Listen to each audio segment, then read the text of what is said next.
Welcome to the Ask a Nutritionist podcast, brought to you by Nutritional Weight and Wellness. We are thrilled to have you join us today as we discuss the connection between what you eat and how you feel, and share practical, real-life solutions for healthier living through balanced nutrition. Now let's get started. Hello, and welcome to Dishing Up Nutrition's midweek segment called Ask a Nutritionist. I am Britni Vincent, a registered and licensed dietitian.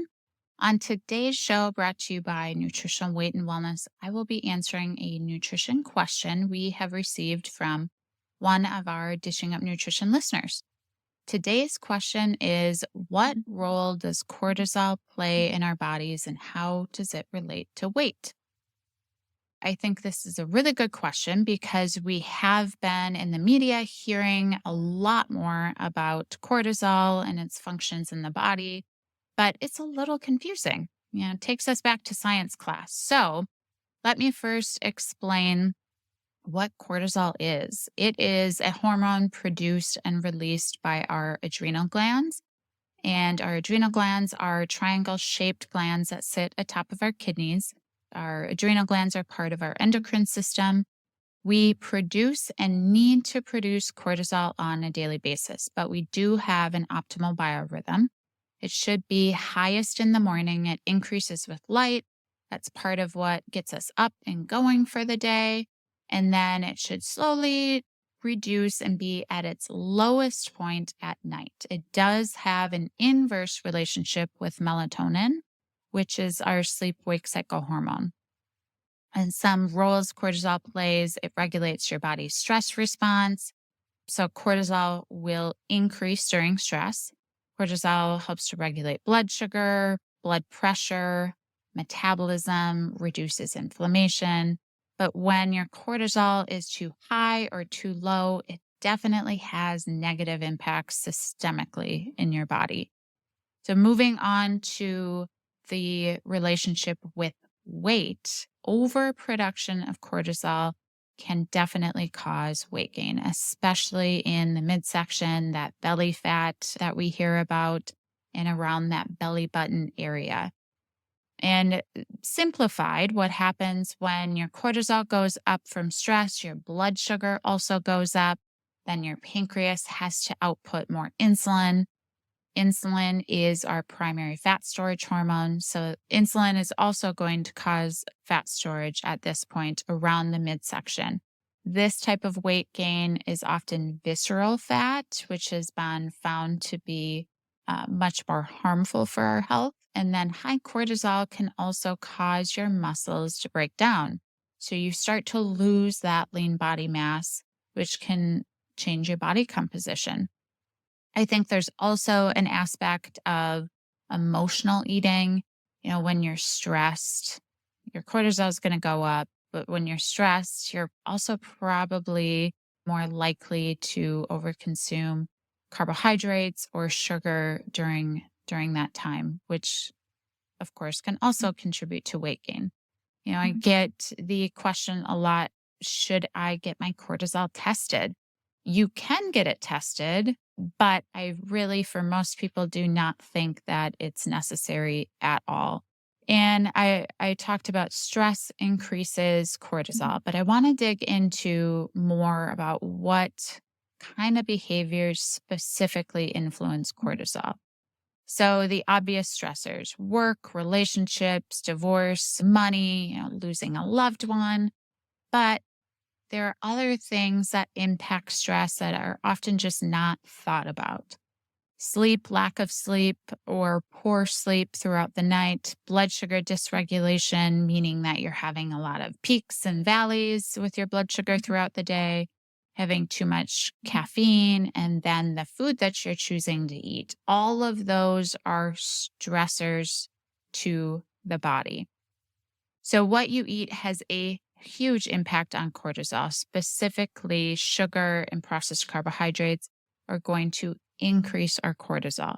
So even if you don't feel mentally stressed, when you're eating sugar and a lot of carbohydrates, your body has a stress response. Just like the same stress response you would get from a stressful work meeting, or if you're even being chased by a lion. So our body does not necessarily discern the type of stress that we're having. Our body reacts in a similar way no matter what. And another piece to this that I think is really important is your thoughts and response to stressors have a huge impact on how your cortisol responds. So, for example, two people could have the same stressful event, but it's how they respond to that stress and handle that stressful event that impacts the cortisol response. So, with the diet piece of it, going back to that, when you change your diet, your stress response will probably change. So, when you do have those stressful events happen, which let's face it, that's inevitable, eating whole, real foods and eliminating or completely eliminating those processed foods, that's going to reduce your stress response from food, but also help you to handle your stress better. Clinically, I find when individuals are eating a whole real food diet, they have less anxiety, they have more energy. So when those stressful events do happen, they're able to be more resilient and in control of their thoughts and response. So examples of eating real food would be protein, like quality, if you can find it, organic, grass-fed, pasture-raised meats, pasture-raised free-range eggs for the protein, fish, seafood for protein, healthy fats like nuts, seeds, avocado, butter, olive oil, olives, avocado oil, coconut oil. Those would all be considered healthy fats. And then getting the bulk of your carbohydrates from vegetables and some fruits.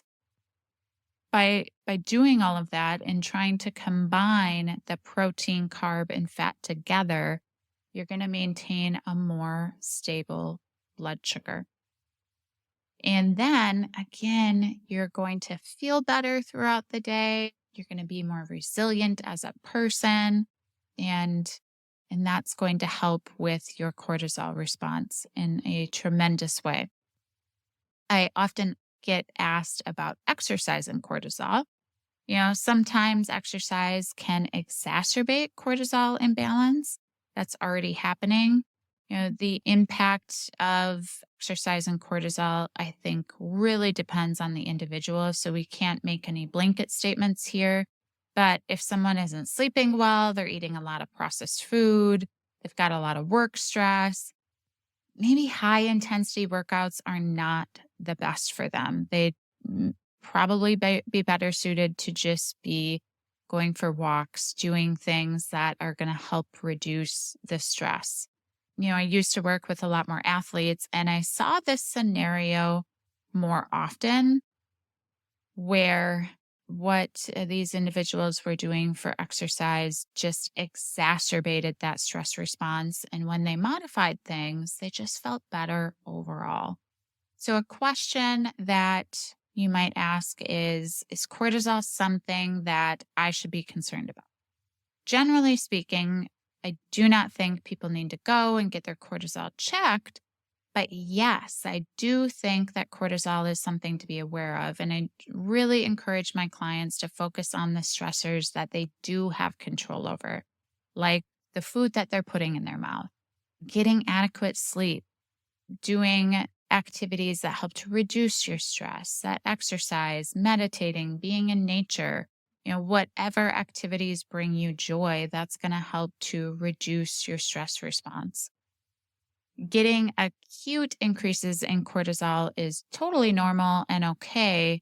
It's when we have these constant stressors day after day that it really wreaks havoc on our body. And our bodies just, frankly, have not adapted to the stressors that we have in our modern day. There's a lot to consider with cortisol, but I do think if you are focusing on a real food diet, controlling the stressors that you can, and then finding some activities that you can incorporate into your life that help to reduce your stress, then chances are your cortisol is going to be at a much better level and follow that optimal biorhythm that I talked about earlier. I hope I answered all your questions about cortisol today.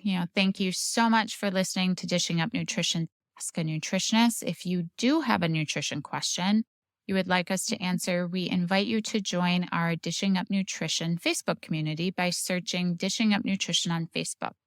This private group is moderated by nutritional weight and wellness nutritionists and nutrition educators and provides our Dishing Up Nutrition listeners with a safe, supportive community to ask questions, share ideas, and get inspired.